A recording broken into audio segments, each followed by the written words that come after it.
انتہائی قابل قدر معزز محترم اللہ ذوالجلال جو کہ ہم سب کے خالق و مالک رازق ہیں، وہی ذات قادر مطلق ہے اور پوری دنیا کو اسی کی طرف لوٹ کے جانا ہے۔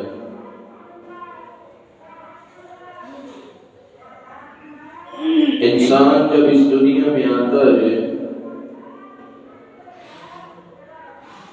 تو وہ لوگوں کے رویوں اور عادات سے سیکھتا ہے، اور پھر جس طرح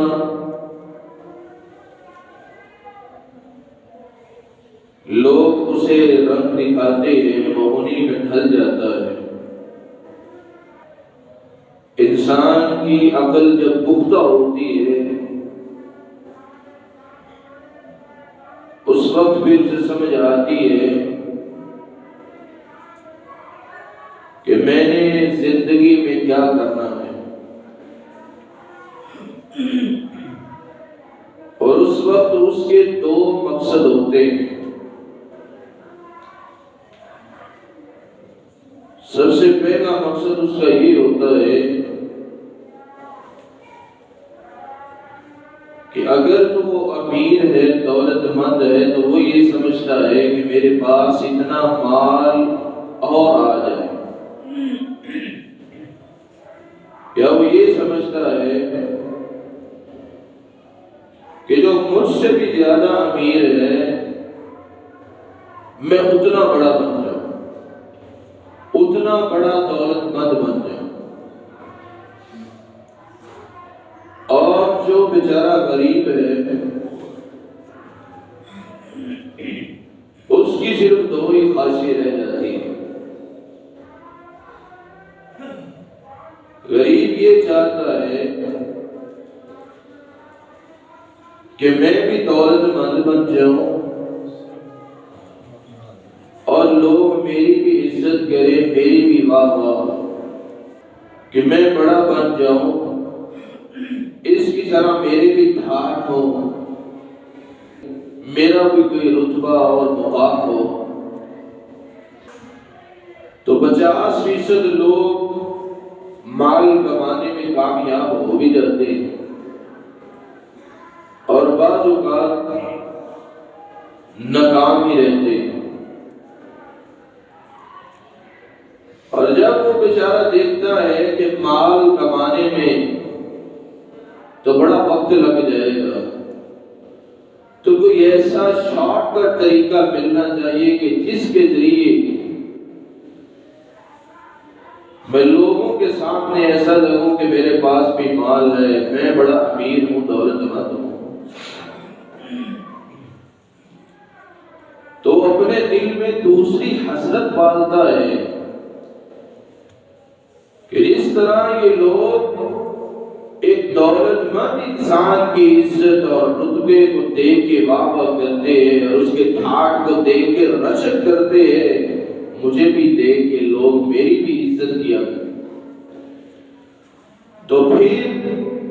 وہ لوگوں کے سامنے اپنی عزت بنانے کے لیے طرح طرح کے ایسے وہ کام کرتا ہے کہ جس کے ذریعے لوگوں کے سامنے وہ اپنے آپ کو فائق نظر آئے اور لوگ سمجھے کہ واقعی یہ عزت اور رتبے والا ہے۔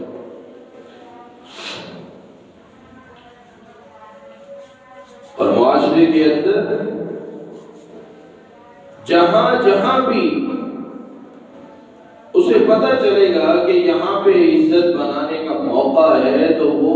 موقع ہاتھ سے جانے نہیں دے گا۔ وہ کہے گا کہ یہاں پہ اگر مجھے عزت تھوڑی سی ملتی ہے تو کوئی نہیں، چار باتیں کرنے سے، کوئی چار بڑھ کے مارنے سے عزت مل جائے گی، تو کون سا فرق پڑتا ہے؟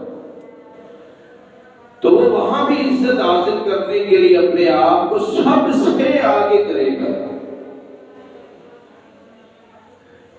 اور اگر کسی دولت مند کے ہاں کوئی پنچایت لگی ہوگی تو وہ شخص حسرت کرے گا کہ یہ اتنے لوگ اس بندے کے سامنے بیٹھے ہوئے ہیں، اس کی عزت اور واہ کرنے کے لیے بیٹھے ہوئے ہیں تو کیوں نہ یہاں بھی تھوڑی سی عزت حاصل کر لی جائے. تو وہ اس پنچایت میں بیٹھے گا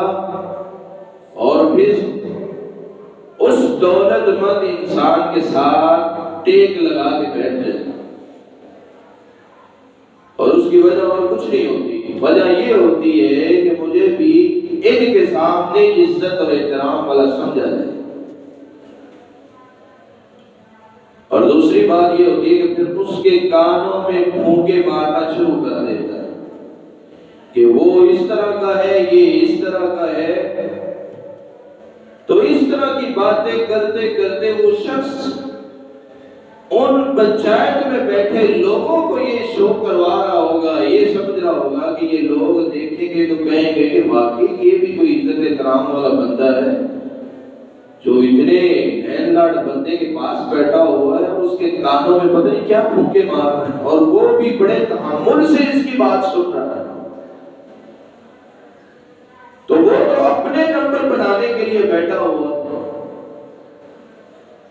تو غریب بندے کی صرف دو ہی خواہشیں ہوتی ہیں، یا تو وہ کہتا ہے کہ میں دولت مند بن جاؤں، اور دوسرا اس کی خواہش ہوتی ہے کہ میں کہیں نہ کہیں سے تھوڑی بہت عزت حاصل کر لوں، میرا بھی کوئی نام لینے والا ہو، اور جس معاشرے میں میں رہتا ہوں لوگ یہ کہیں کہ یہ بھی کوئی ٹھاٹ والا بندہ ہے، اس سے بھی رابطہ کیا جائے، اس سے بات کی جائے. تو یہ ٹھاٹے یہ سب کچھ دنیا کے ہیں، اور اصل چدراہٹ اور اصل اللہ ذوالجلال نے عزتیں دینی ہے وہ تو آخرت والی عزتیں ہیں. اور وہاں پھر جنتی اللہ کے نبی شہداء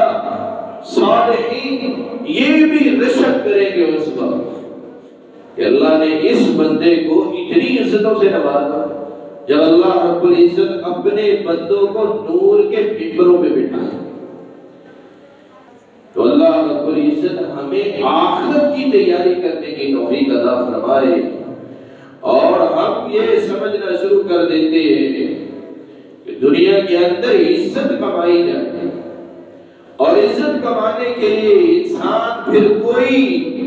کام یہ نہیں دیکھتا کہ یہ صحیح ہے یا غلط، وہ کر جاتا ہے عزت حاصل کرنے کے لیے. اور اگر کسی اپنے غریب مسلمان کا مذاق بھی اڑانا پڑے تو وہ پیچھے نہیں ہٹتا، وہ کہتا ہے کوئی بات نہیں، اپنی عزت بننی چاہیے، لوگوں کے سامنے اپنی ٹھاٹ ہونی چاہیے. اگر میں مذاق کر کے اس کی تھوڑی سی بے عزتی کر دوں گا تو میری واہ واہ ہو جائے گی کہ واقعی یہ بندہ تو بڑا کمال ہے، اس کی عقل تو بڑی کمال کی ہے، ایسی باتیں لگاتا ہے، ایسی جملے اندر سے لگاتا ہے کہ بس اس کے بارے میں نہ کرو، بڑا چلاک بندہ ہے، بڑا شاطر بندہ ہے. تو یہ مذاق یہ اللہ رب العزت کے ہاں پسند نہیں ہے. قرآن مجید میں اللہ ذوالجلال فرماتے ہیں یا ایھا الناس، اے لوگو، سب کو مخاطب ہوگے کہا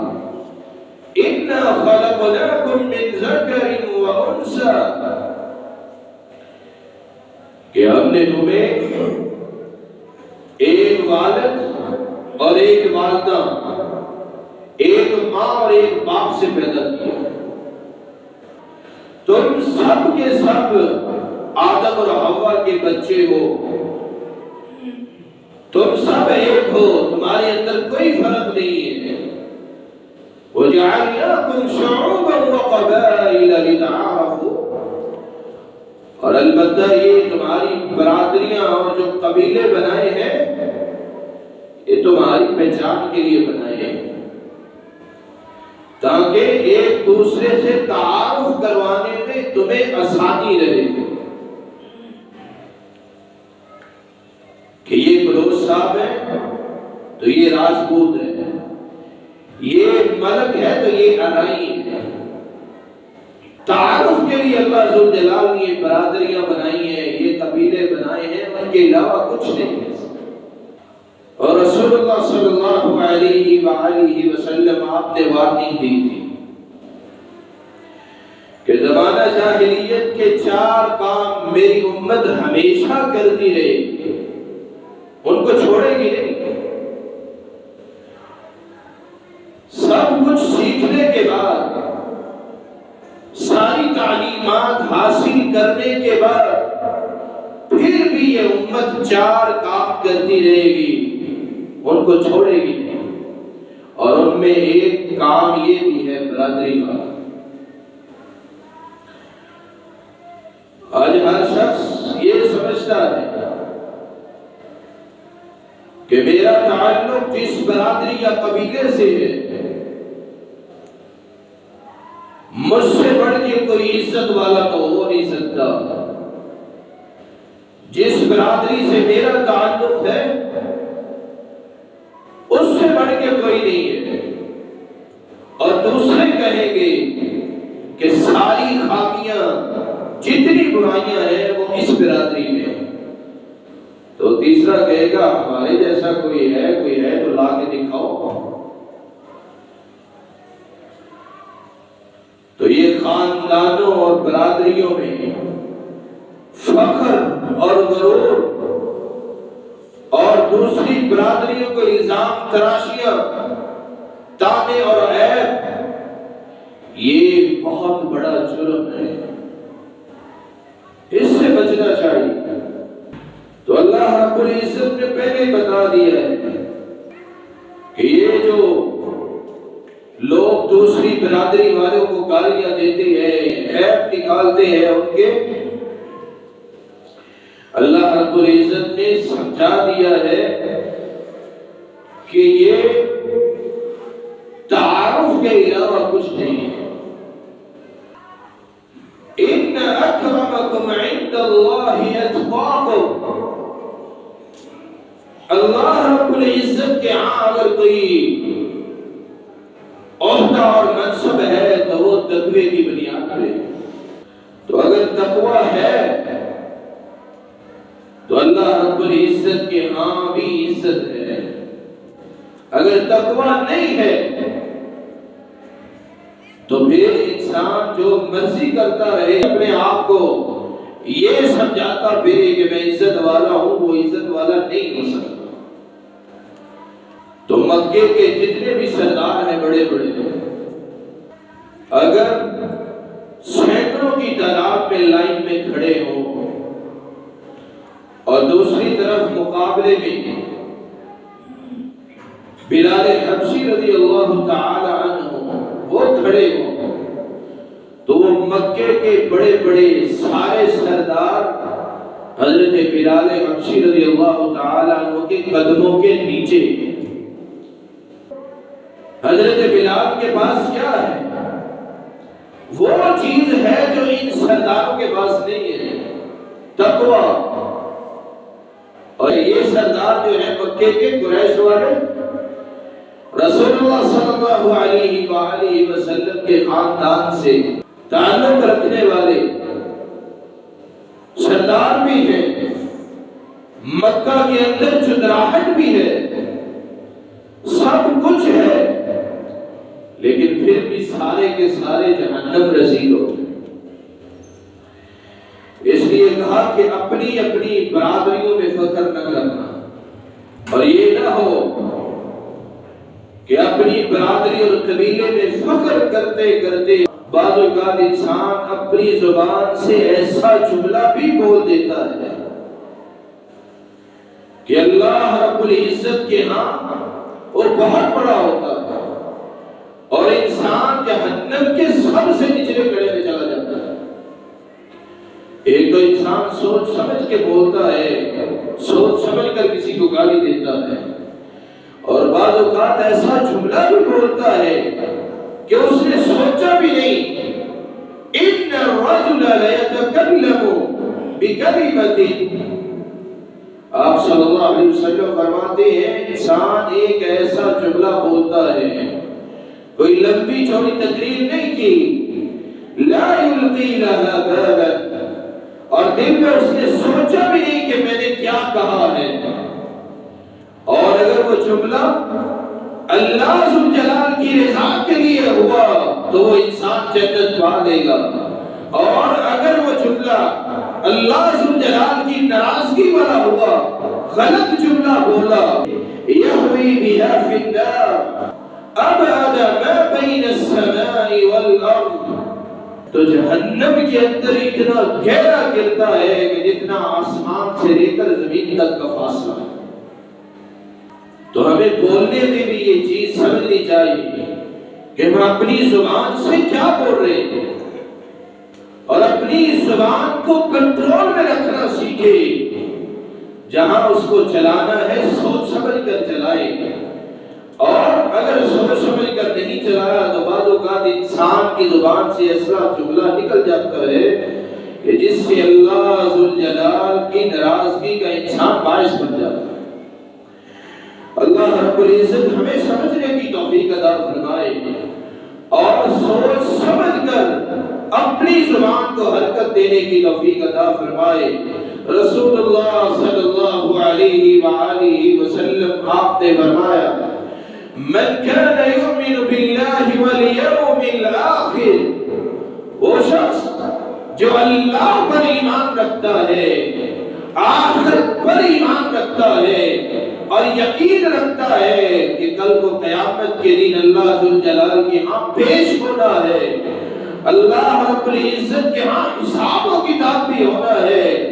اور رب تعالیٰ کے ہاں مجرموں کی طرح پیشی بھی ہونی ہے، تو اس کو چاہیے فَلْيَكُنْ خَيْرًا أَوْ لِيَصْمُتْ، اپنی زبان سے اچھی بات کہے یا خاموش رہے۔ زبان سے اگر اچھی بات کرے گا تو لوگوں کے ہاں بھی اس کی عزت ہوگی، اللہ ذوالجلال اس شخص کی لوگوں سے عزت کروائے گا۔ اور اگر زبان سے غلط جملے ادا کرے گی اور لوگوں کے اندر فتنہ فساد پھیلا کے اگر وہ چاہتا ہے میں عزت حاصل کر لوں گا تو ایسے عزت نہیں ملے گی۔ اپنی زبان سے اگر بات کرو تو خیر والی بات کرو، نیکی والی بات کرو، اچھائی والی بات ہو، تمہاری بات کے اندر صداقت ہو، تو اللہ رب العزت کے ہاں بھی تمہاری بات کی قدر ہوگی۔ اور اپنی اس زبان میں اس میں بھی ایک فرق آتا ہے، اور وہ یہ ہے کہ ہم دوسروں کا مذاق اڑاتے ہیں، اور ہم مذاق اڑاتے کس کا ہے کہ جو ہم سے کم تر ہو، ہم دوسروں کو اپنے سے حقیر سمجھتے کہ اس کی میرے سامنے کیا اوقات ہے، میرے سامنے اس کی کیا ویلیو ہے، تو اگر اس کا مذاق اڑا لیا جائے تو کیا یہ کہے گا آگے سے، اگر گالی دے دی جائے تو اس نے آگے سے کیا کہنا مجھے۔ تو رسول اللہ صلی اللہ علیہ وآلہ وسلم آپ نے ان باتوں سے اس چیز سے منع فرمایا ہے، اور ہم مذاق کرتے ہیں تو کس چیز پہ کرتے ہیں؟ کسی کے لباس پہ مذاق کر لیا، اور کسی کے جسم کا مذاق اڑا لیا، اور اس کے علاوہ کسی کی شکل و صورت کا مذاق اڑا لیا، کسی کی گاڑی کا اور کسی کے بیوی بچوں کا مذاق اڑا لیا، اور جو انسان عادی بن چکا ہو کہ میں نے ہر وقت لوگوں کا ہی مذاق اڑانا ہے، تو اللہ رب العزت کے ہاں وہ بندہ اللہ رب العزت کے قہر اور غضب میں رہتا ہے۔ رسول اللہ صلی اللہ علیہ وآلہ وسلم آپ نے مذاق اڑانا ایک بہت بڑا جرم قرار دیا ہے، اور جب ہم عادی ہو جائیں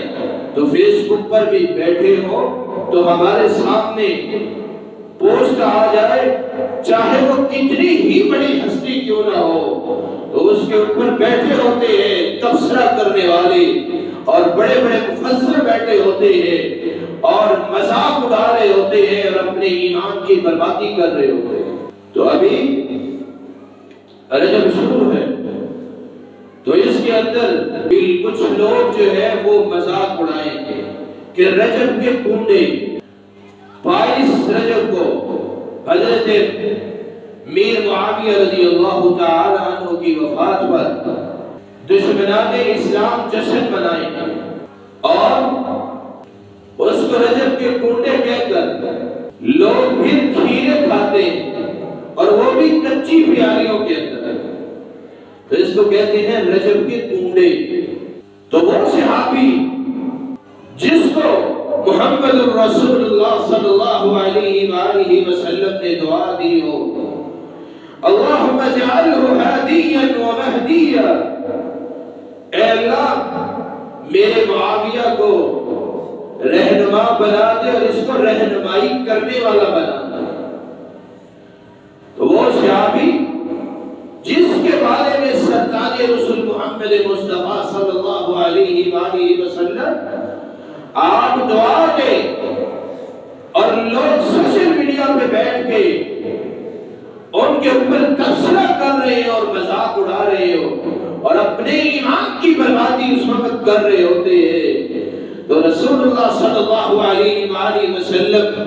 آپ کا ایک ادنا سے ادنا صحابی، چھوٹے سے چھوٹا صحابی، اس کی عزت کیا ہے؟ اگر پتہ چل جائے کہ آپ صلی اللہ علیہ وآلہ وسلم کا یہ صحابی، اس کی نسبت آپ صلی اللہ علیہ وسلم کی طرف ہے اور وہ صحابی رسول ہے، وہ آپ خود کچھ بھی نہ ہو لیکن وہ اس پوری امت میں بعد میں آنے والے تمام انسانوں سے اعلیٰ اور افضل ترین ہے۔ تو ہمارے تبصرہ نگار جو ہیں مفسر سوشل میڈیا پہ بیٹھے ہوتے ہیں اور اپنے ایمان کی بربادی کر رہے ہوتے ہیں اور ان کا مذاق اڑاتے ہیں۔ غزوہ تبوک میں منافقین نے اسی طرح صحابہ کرام رضوان اللہ علیہم اجمعین کا مذاق اڑایا، تو اللہ رب العزت نے آیتیں نازل کر دی، وَلَئِن سَأَلْتَهُمْ لَيَقُولُنَّ إِنَّمَا كُنَّا نَخُوضُ وَنَلْعَبُ، کہ میرے محبوب ان سے پوچھے کہ انہوں نے اپنی زبان سے کیا بکواس کی ہے، انہوں نے اپنی زبان سے کیا کہا ہے صحابہ کو، تو وہ آگے سے کہیں گے کہ اللہ کے رسول ہم نے تو مذاق کیا ہے، ہم تو مذاق میں کہہ رہے تھے۔ اور مذاق کیا کیا ہے کہ یہ جو اللہ کے رسول صلی اللہ علیہ وسلم کے صحابی ہیں یہ تو بیٹوں ہیں، یہ جب کھانے کی باری آتی ہے تو سب سے آگے ہوتے ہیں اور جب جنگ کی باری ہوتی ہے تو سب سے پیچھے ہوتے ہیں۔ یہ مذاق اڑایا اور اللہ رب العزت کو ان کا یہ مذاق اڑانا پسند نہیں آیا۔ اس طرح آج لوگ مولویوں کو بھی مذاق اڑاتے ہیں کہ یہ کھاتے ہیں، یہ پیٹو ہیں، تو دین سیکھتے ہیں تو ان سے آپ سیکھتے ہیں۔ سوچ سمجھ کر اپنی زبان کو حرکت دیا کرے، اور اگر سوچا سمجھا نہیں ہے اور زبان سے ایسے ہی جملہ نکال دیا ہے تو اللہ رب العزت فرماتے ہیں لا تعتذروا قد كفرتم بعد ایمانکم کفارا، کہ میرے نبی ان سے کہہ دو کہ انہوں نے جو صحابہ کرام سے اس طرح کی بات کی ہے اور اپنی زبان سے ان کا مذاق اڑایا ہے، اس کے بعد یہ کافر ہو چکے ہیں، یہ مومن نہیں ہے، یہ توبہ کر لیا۔ تو اپنی زبان سے وہ بات کرو کہ جس سے دوسروں کو ٹھیس نہ پہنچے، دوسروں کا مذاق نہ اڑے۔ اپنی زبان کو صحیح اگر حرکت دی ہوگی تو اللہ رب العزت کے ہاں بھی اس کا اجر و ثواب ملے گا۔ اور مذاق کرنا، دوسروں کا مذاق اڑانا اور ان کے دل کو ٹھیس پہنچانا صحابہ کرام کا یہ شیوا نہیں ہوا کرتا تھا۔ صحابہ کرام بھی مذاق کیا کرتے تھے لیکن وہ کسی کے دل کو ٹھیس نہیں پہنچا کر مذاق کرتے تھے کہ میں اپنی عزت بنانے کے لیے اگر اس کا مذاق اڑا دوں گا تو کیا ہوگا۔ تو صحابہ کرام کے اندر یہ نہیں ہوتا تھا۔ تو رسول اللہ صلی اللہ علیہ وآلہ وسلم نے پھر بھی ان کو منع کر دیا کہ یہ مذاق اس طرح کبھی نہ کیا کرو۔ اللہ کے رسول صلی اللہ علیہ وآلہ وسلم کے صحابی حضرت عبداللہ ابن مسعود رضی اللہ تعالی عنہ ایک درخت میں چڑھتے ہیں مسواک اتارنے کے لیے اور صحابہ کرام کا کیکا نکل جاتا ہے۔ اللہ کے رسول پوچھتے ہیں کہ کیوں ہنس رہے ہو؟ صحابی کہتے ہیں اللہ کے رسول عبداللہ کی یہ پتلی پتلی سی ٹانگیں دیکھی اس وجہ سے ہنسی آ گئی ہے، ہوا چل رہی تھی، درخت جھول رہا تھا، تو جس طرح درخت جھول رہا تھا عبداللہ بھی اس درخت کے اوپر جھول رہے تھے، اسی طرح تو صحابہ کرام کا کہہ کر نکل گیا۔ تو آپ صلی اللہ علیہ وآلہ وسلم آپ نے فرمایا کہ میرے عبداللہ کی یہ پتلی سی ٹانگوں کی وجہ سے تم ہنس رہے ہو،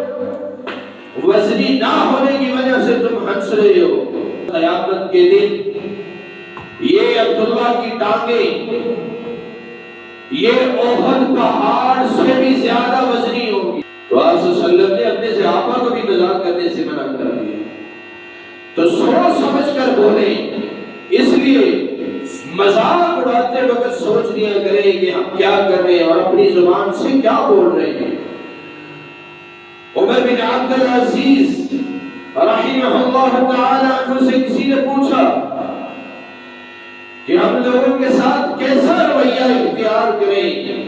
کس طرح کا رویہ لوگوں کے ساتھ ہونا چاہیے؟ تو وہ کہا کرتے تھے اجعل کبیرہم ابا، اگر لوگوں سے ملتے وقت تمہیں یہ پتہ چل جائے کہ یہ عمر سے تم سے بڑا ہے تو یہ سمجھ لو یہ تمہارا باپ ہے، وَاجْعَلْ صَغِيرَهُمْ ابْنًا،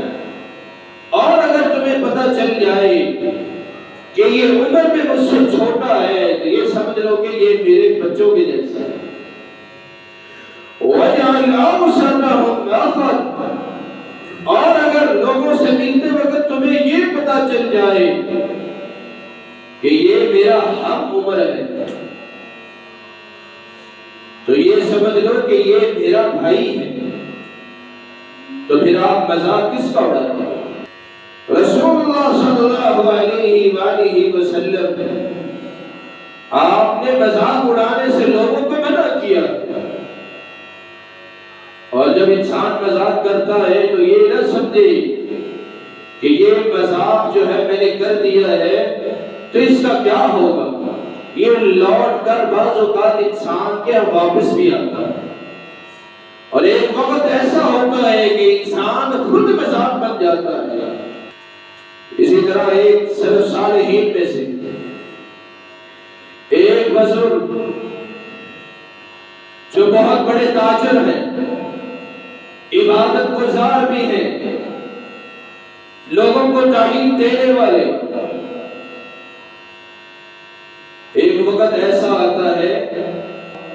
مال کے اندر اتنا خسارہ ہوا کہ خود صفر پہ آ گیا، سارا کا سارا مال تباہ ہو گیا، لوگ تعزیت کے لیے آتے ہیں، پوچھتے ہیں کہ آخر کیا ہوا اور یہ سب کچھ کیسے ہوا، کیا آپ کی ساری دولت تباہ ہو گئی، سب کچھ آپ کا برباد ہو گیا؟ تو وہ کہتے ہیں ایک گناہ جس کا میں 40 سال سے انتظار کر رہا تھا کہ اس کی سزا کہیں مجھے دنیا میں ہی نہ ملتی، تو وہ گناہ جو میں نے 40 سال پہلے کیا تھا مجھے اس کی سزا آج ملی۔ اور گناہ کیا کیا تھا؟ ایک فقیر کو اس نے یہ کہہ دیا تھا کہ جاؤ فقیرہ، تو بھی کوئی فقیر ہے، تیرے پاس تو مال ہی نہیں ہے۔ اتنا سا مذاق اڑایا تھا ایک فقیر کا۔ تو وہ سلف صالح ایک بزرگ کہتا ہے کہ میری زندگی بھر کی دولت، زندگی بھر کی پونجی، سارا کا سارا مال جو ہے وہ تباہ ہو گیا، آج 40 سال بعد مجھے اس کی سزا ملی۔ تو سوچ سمجھ کر بولا کریں، کسی کا مذاق نہ اڑائیں۔ ہو سکتا ہے آپ جس کا مذاق اڑا رہے ہیں اللہ رب العزت کے ہاں اس کی عزت اور مقام تم سے بھی زیادہ ہو۔ اللہ رب العزت ہمیں سمجھنے کی توفیق عطا فرمائے اور لوگوں کے ساتھ اخلاق اور محبت سے پیش آنے کی توفیق عطا فرمائے۔ رسول اللہ صلی اللہ علیہ وآلہ وسلم آپ نے محبت کے قانون لوگوں کو بتائے ہیں، نفرت کے قانون نہیں بتائے۔ قوانین بتاتے ہوئے آپ صلی اللہ علیہ وآلہ وسلم آپ نے فرمایا لا تحاسدوا، لوگوں حسد نہ کیا کرو۔ اور حسد کیا ہوتا ہے؟ کسی کی گاڑی کو دیکھ کے انسان جلتا ہے، دل کے اندر یہی سوچتا ہے اور لوگوں سے کہتا ہے کہ یار دیکھو تو صحیح، اس کا چہرہ ایسا ہے کہ اس کو گاڑی مل جائے، اس نے اتنا بڑا موبائل پکڑا ہوا ہے، اس کی اوقات ہے کہ اس نے اتنا بڑا موبائل پکڑا ہے۔ یہ چیزیں انسان کے حسد میں آتی ہیں، اور انسان جب حسد میں جل جل کے اس طرح کی باتیں کرتا ہے تو اصل میں یہ شخص تانے اس کو نہیں دے رہا ہوتا، یہ تانے اس کو دے رہا ہوتا ہے جو اس کا مالک ہے، رب ہے، جس نے اس کو نعمت دی ہے، جس نے اس کو نعمتوں سے نوازا ہے۔ اور اگر چاہتے ہو یہ حسد، یہ برائی ختم ہو جائے تو جس کے پاس گاڑی ہے دیکھ لو اور پتہ چلے کہ میرے اندر حسد کی آگ پھوٹنے والی ہے، اس کے پاس چلے جاؤ، اس کو مبارکباد دے دو اور کہہ دو کہ اللہ نے تمہیں گاڑی دی ہے، اللہ تمہیں مزید اور عطا کر دے، اللہ نے تمہیں اولاد دی ہے، اللہ اس کو نیک بنائے، ان کی عمروں میں برکت ڈالے اور اللہ رب العزت تمہیں مزید عطا کرے، تو یہ حسد کی آگ ختم ہو جائے گی۔ تو یہ حسد، اس سے بچنا چاہیے، یہ بہت بڑی بیماری ہے۔ اور آپ نے فرمایا وَلَا تَنَاجَشُوا، اگر آپ نے سودا خریدنا نہیں ہے تو بولی میں حصہ مت لو، بنا وجہ بولی کے اندر کھڑے رہنا، اور آپ نے کوئی چیز خریدنی بھی نہیں ہے اور بولی کے اندر آپ حصہ لے رہے ہو اور ایسے ہی بولی بڑھا رہے ہیں، تو ایک وہ مسلمان جو چند پیسے لے کے 8-10 ہزار اپنی جیب میں ڈال کے آیا ہے اور وہ یہ سوچ کے آیا ہے کہ شاید 8-10 ہزار میں یہ چیز خرید لوں گا، اور آپ اس بولی میں حصہ لے کے آپ اس کو بڑھا رہے ہیں اور دوسرے مسلمان کا بھی نقصان کر رہے ہیں، تو اللہ رب العزت نے ان چیزوں سے منع فرمایا ہے۔ اور رسول اللہ صلی اللہ علیہ وسلم آپ نے فرمایا کہ اس سے بچ جاؤ، اگر کوئی چیز خریدنی ہے تو ایمانداری سے خریدو، ایمانداری سے اس کی بولی لگاؤ، وَلَا تَبَاغَضُوا، اور آپس میں نفرتیں نہ پالو۔ اور ہم نفرتیں پالتے ہیں، کس طرح پالتے ہیں کہ جس طرح ایک چھوٹے بچے کو پالا جاتا ہے اسی طرح ہم نفرتیں بھی پالتے ہیں۔ اور اگر کسی کی شادی یا بیاہ آ جائے، کچھ بھی ہو، کوئی ایسا فنکشن آ جاتا ہے، ہم پھر بھی وہاں نفرتیں پالتے ہیں اور کہتے ہیں کہ نہیں، اس کے ساتھ تو جو جنگ ہے وہ کبھی ختم ہو ہی نہیں سکتی۔ زندگی کے 20 سال گزر جاتے ہیں، ایک حصہ گزر جاتا ہے اور نفرت کم نہیں ہوتی، نفرت زیادہ ہوتی ہے، نفرت بڑھ جاتی ہے، اور 20 سال میں تو ایک چھوٹا بچہ جوان بھی ہو جاتا ہے اور ہماری نفرت کم نہیں ہوتی۔ اور پھر انسان یہ سوچتا ہے کہ مجھے نیند نہیں آتی، مجھے سکون نہیں آتا، اور یہ سوچتا ہے کہ کتنی بڑی بڑی ہیوی ڈوز لے لی ہے، کتنی بڑی بڑی گولیاں کھا لی ہیں، نیند نہیں آتی، سکون نہیں آتا۔ یہ سکون اور نیند تمہیں کیسے آ سکتی ہے؟ دل کے اندر تو تیرے آگ لگی ہوئی ہے، اس آگ کو ختم کرو گے تو پھر تمہیں نیند آئے گی۔ اللہ رب العزت ہمیں سمجھنے کی توفیق عطا فرمائے۔ اور چوتھا فرمایا وَلَا تَدَابَرُوا، اور جب ہمیں موقع ملے اپنے بھائی کی مدد کا تو ہمیں پیٹھ پیچھے کر کے بھاگنا نہیں چاہیے، بلکہ اس کی مدد کرنی چاہیے۔ انسان تو وہ ہوتا ہے کہ جب دیکھے کہ یہ میرا مسلمان بھائی آج یہ مدد کا منتظر ہے تو میں اس کی مدد کروں، اور یہ مدد نہیں ہوتی۔ انسان جب مر جائے تو 4 پائی اٹھانے سب سے پہلے وہ ہوتا ہے جو 4 پائی اٹھا کے اور اونچی اونچی نعرے مار رہا ہوتا ہے، کلمہ شہادت۔ وہ شخص ہوتا ہے کہ جس نے جب تک یہ بیمار رہا ہے ایک بھی دن آ کے اس نے بیمار کرسی نہیں کی، ایک بھی دن آ کے اس نے یہ پوچھا نہیں ہے کہ اس کی طبیعت کیسی ہے،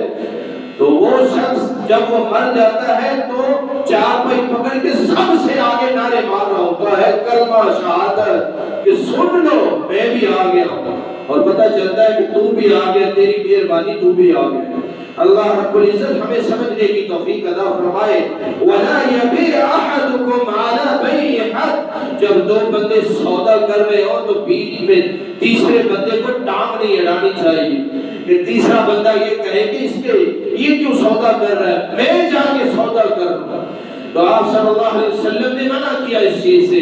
کہ جب تک وہ ایک دوسرے سے بات ختم نہ کر لے تو تیسرا بندہ اس بیچ میں ٹانگ نہ اڑائے۔ اللہ رب العزت یہ چیزیں ہمیں سمجھنے کی توفیق عطا فرمائے۔ تجارت تو تجارت ہوتی ہے، ہم رشتہ داریوں کے اندر بھی ایسے ایسے کام کر رہے ہوتے ہیں کہ کسی کی منگنی ہو رہی ہوتی ہے تو ہم بیچ میں جا کے ٹانگ اڑا رہتے ہیں اور کہتے ہیں کہ یہ لڑکا ٹھیک نہیں ہے، اس کے اندر ہزاروں خامیاں ہیں، تم ہمارے لڑکے کو رشتہ دے دو، ہم اس سے زیادہ تمہیں آفر کرتے ہیں، تو وہ بیچارہ بیچ میں رہ جاتا ہے۔ تو اللہ رب العزت ہمیں سمجھنے کی توفیق عطا فرمائے۔ رسول اللہ صلی اللہ علیہ وسلم کے صحابی ان کا رویہ ایسا نہیں ہوتا تھا۔ امیر المؤمنین عمر فاروق رضی اللہ تعالی عنہ، ان کی بیٹی حضرت حفصہ رضی اللہ تعالی عنہ، ان کو طلاق ہوتی ہے تو ان کی شادی کے لیے امیر المؤمنین عمر فاروق ابو بکر صدیق رضی اللہ تعالی عنہ کے پاس جاتے اور کہتے ہیں ابو بکر اگر تم مناسب سمجھو تو میں اپنی بیٹی کا رشتہ تمہیں دینے کے لیے تیار ہوں۔ تو کہتے ہیں میں تو شادی نہیں کر سکتا۔ تو عمر فاروق کہتے ہیں ٹھیک ہے۔ تو وہاں سے نکلتے ہیں اس حضرت عثمان غنی رضی اللہ تعالی عنہ کے پاس جاتے ہیں، ان سے کہتے ہیں کہ میں اپنی بیٹی کا رشتہ تمہیں دینا چاہتا ہوں، تم کیا کہتے ہو؟ تو اس وقت حضرت عثمان غنی رضی اللہ تعالی عنہ خاموش ہو جاتے ہیں، جواب ہی نہیں دیتے۔ تو بڑا غصہ آتا ہے حضرت عمر فاروق کو، واپس چلے جاتے ہیں کہ یہ کیسا انسان ہے، اس نے جواب ہی نہیں دیا۔ کچھ دن کے بعد حضرت حفصہ رضی اللہ تعالی عنہ کی شادی آپ صلی اللہ علیہ وسلم سے ہو جاتی ہے۔ تو حضرت عثمان عمر فاروق سے کہتے ہیں بتاؤ اس دن جب میں نے تمہیں کوئی جواب نہیں دیا تھا تمہیں غصہ آیا تھا؟ تو عمر فاروق کہتے ہیں اس دن مجھے بڑا غصہ آیا۔ تو وہ کہتے ہیں اس دن میں خاموش اس لیے رہا تھا کہ میں نے ایک دن آپ صلی اللہ علیہ وآلہ وسلم سے سیدنا حفصہ رضی اللہ تعالی عنہ کے بارے میں باتیں کرتے ہوئے سنا تھا، ان کے نکاح کے بارے میں، تو میں اس لیے خاموش رہا کہ یہ آپ صلی اللہ علیہ وسلم کی خواہش ہے، تو میں کیوں ان کی خواہش پہ اپنی خواہش کا اظہار کروں؟ تو صحابہ کرام تو ایسے ہوا کرتے تھے۔ اللہ رب العزت ہمیں سمجھنے کی توفیق عطا فرمائے۔ رسول اللہ صلی اللہ علیہ وآلہ وسلم آپ نے فرمایا کہ لوگوں کی خیر خواہی کیا کرو، خیر خواہی کرو گے۔ ایک مسلمان جب دوسرے مسلمان کی خیر خواہی کرتا ہے تو اللہ ذو الجلال کی ذات آسمانوں پہ راضی ہوتی ہے۔ آپ صلی اللہ علیہ وسلم نے فرمایا المسلم اخو المسلم، مسلمان مسلمان کا بھائی ہے، لا یظلمہ، مسلمان مسلمان پر ظلم نہیں کرتا، ولا یخذلہ، نہ ہی اس کو بے یار و مددگار چھوڑتا ہے، جب مدد کی ضرورت ہوتی ہے تو وہ سب سے آگے ہوتا ہے، ولا یحقرہ، اور مسلمان مسلمان کو حقیر نہیں سمجھتا، اپنے سے کمتر نہیں سمجھتا، بلکہ یہ سمجھتا ہے کہ یہ میرا بھائی ہے۔ اور دوسری بات، رسول اللہ صلی اللہ علیہ وآلہ وسلم آپ نے فرمایا کہ لوگوں جاسوسی نہ کیا کرو، اور یہ کام ہم بڑے شوق سے کرتے ہیں۔ قرآن مجید میں اللہ رب العزت فرماتے ہیں وَلَا تَجَسَّسُوا، اور کسی کی جاسوسی نہ کرو۔ اے مومنو، اگر زندگی میں سکون چاہتے ہو، زندگی کے اندر آرام چاہتے ہو، تو لوگوں کی جاسوسی کرنا چھوڑ دو اور ان کے عیب ٹٹولنا چھوڑ دو، عیب تلاش کرنا چھوڑ دو۔ کچھ لوگ یہ سمجھتے ہیں کہ اگر ہم کسی کے عیب تلاش کریں گے تو پورے خاندان کے اندر اس کو ذلیل اور رسوا کریں گے۔ آپ صلی اللہ علیہ وآلہ وسلم آپ نے فرمایا جو دوسروں کے عیب تلاش کرتا ہے، عیب ڈھونڈتا ہے کہ اس کے عیب مجھے مل جائے، کہ اس کے اندر یہ خامیاں ہیں، میں لوگوں کو بتاؤں گا، خاندان میں اس کو ذلیل کروں گا۔ آپ صلی اللہ علیہ وسلم فرماتے ہیں اللہ ذل جلال اس شخص کو ذلیل و رسوا کر دیتے ہیں، تباہ کر دیتے ہیں، خواہ وہ اپنے گھر میں ہی کیوں نہ موجود ہو، گھر کے اندر ہے، باہر نہیں گیا، پھر بھی اللہ ذل جلال اس کو ذلیل کر دیتے ہیں۔ اس لیے جاسوسی سے بچو اور اس بات سے بھی بچو، اگر آپ سے کوئی بات چھپا رہا ہے، آپ کو کچھ بتانا نہیں چاہتا اور آپ پھر بھی اصرار کر رہے ہیں کہ بتائیں کیا کرتے ہو، کون سا کاروبار کر رہے ہو، آج کل کہاں ہوتے ہو، کیا کرتے ہو، وہ آپ کو بتانا نہیں چاہتا لیکن آپ پھر بھی اس کو مجبور کر رہے ہیں کہ یہ ہمیں بتائے، یہ مجھے بتائے آخر یہ کیا کرتا ہے، اس نے ایسا کون سا مال کا مار لیا ہے کہ راتوں رات اتنا مال اس سے پکڑ لیا ہے، راتوں رات اتنا امیر بن گیا ہے، اس نے ایسا کیا کیا ہے، اور آپ اسے مجبور کر رہے ہیں، اور وہ بیچارہ مجبور ہو کے اگر آپ سے جھوٹ کہتا ہے تو پھر بھی سارا کا سارا گناہ آپ کے اوپر ہے، اور اگر وہ غصے میں جاتا ہے کہ یہ منحوس جدھر بھی جاؤں میرے سامنے نظر مجھے آتا ہے، اور وہ اسی طرح اتراتا ہوا چلا جاتا ہے تو پھر بھی یہ گناہ آپ کے اوپر ہوتا ہے۔ اللہ رب العزت ہمیں ایک دوسرے کا خیر خواہی کرنے والا بنائے۔ خیر خواہی کیا ہوتی ہے کہ ایک مسلمان دوسرے مسلمان کا خیال کرتا ہے۔ سعودی عرب کے اندر ایک دکان بنی، تو اس کے سامنے ایک اور پہلے سے دکان تھی، تو اس نے اپنی دکان بند کر دی، کس لیے کہ آج اس کی دکان کا افتتاح ہے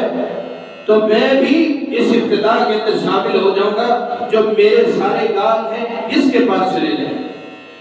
تو اس کی خیر خواہی کرنے کے لیے چلے گا۔ دنیا کے اندر ایسے بھی مومن موجود ہیں۔ اللہ رب العزت ہمیں ان باتوں پہ عمل کرنے کی توفیق عطا فرمائے۔ امام اعمش رحمہ اللہ تعالی عنہ فرمایا کرتے تھے ایک وہ وقت تھا اور ایک وقت آج کا ہے۔ وہ کہا کرتے تھے ہم سب صالحین میں بزرگ ایسے بھی ہوا کرتے تھے کہ جب ان کے پاس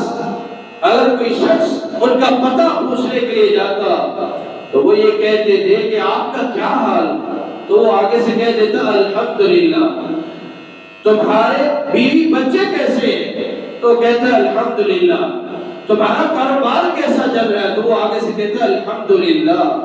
اور پھر اس کی برکت کیا ہوتی ہے کہ ایک وقت ایسا آتا ہے کہ اس بھائی کو اگر کسی کو ضرورت پڑ جائے کہ بھائی میں تو آپ کے پاس اس لیے آیا تھا کہ مجھے پیسوں کی ضرورت ہے، تو وہ اپنی ساری جائیدادیں کھول کے اس کے سامنے رکھ دیا۔ تو یہ خیر خواہی ان کی ہوا کرتی تھی۔ سلمان فارسی رضی اللہ تعالی عنہ، ان سے کسی نے پوچھا کہ آپ کی شادی کیسی رہی، تو وہ کہتے ہیں کہ الحمدللہ، اللہ کا شکر ہے۔ تو آگے سے پوچھنے والا کہتا ہے کہ آپ کی بیوی کیسی ہے، تو وہ غصے سے لال سرخ ہو جاتے ہیں کہ تیری جرأت کیسی ہوئی، تم میرے گھر کے معاملات میں دخل اندازی کر رہا ہے، تو پوچھ رہا ہے کہ میری بیوی کیسی ہے، میں نے رات کیسے گزاری ہے۔ تو وہ کہتے ہیں تم مسلمان تو ہے، کسی بھی مسلمان کے لیے اس طرح کی باتیں کرنا جائز نہیں ہے، اور گھر کے اندر کی خبریں جاننا اور جاسوسی کرنا یہ حرام ہے۔ رسول اللہ صلی اللہ علیہ وسلم جا رہے تھے اور حضرت معاذ رضی اللہ تعالی عنہ کو بے شمار چیزیں سکھائی، اور اللہ کے نبی صلی اللہ علیہ وسلم سے کہتے ہیں کہ اللہ کے رسول یہ تعلیمات تو بہت زیادہ ہو گئی ہے، اس کا خلاصہ کیا ہے؟ تو آپ صلی اللہ علیہ وسلم زبان پکڑ کے کہتے ہیں کہ یہ اس کا خلاصہ ہے۔ تو حضرت معاذ کہتے ہیں اللہ کے رسول اس زبان کی وجہ سے بھی لوگ جہنم میں جائیں گے؟ تو آپ صلی اللہ علیہ وسلم فرماتے ہیں قیامت کے دن اسی زبان کی وجہ سے لوگ جائیں گے جہنم کے اندر، اور اسی زبان کی وجہ سے ان کو جہنم میں الٹا کر کے ڈالا جائے گا۔ اللہ رب العزت ہمیں محفوظ فرمائے۔ اور آخری بات رسول اللہ صلی اللہ علیہ وآلہ وسلم آپ نے فرمایا من یضمن لما بین الاحیین وما بين الرجلين أضمن له الجنة. اگر تم میں سے کوئی شخص مجھے اس چیز کی ضمانت دے دے کہ وہ اپنی زبان کی حفاظت کرے گا اور اپنی شرمگاہ کی حفاظت کرے گا، اس کو جائز استعمال کرے گا، ناجائز استعمال نہیں کرے گا، ان دو چیزوں کی ضمانت تم مجھے دے دو، میں محمد مصطفیٰ صلی اللہ علیہ وآلہ وسلم تمہیں جنت کی ضمانت دیتا ہوں. اللہ رب العزت ہمیں ان چیزوں پر عمل کرنے کی توفیق عطا فرمائے. سبحان ربک رب العزت عما یصفون.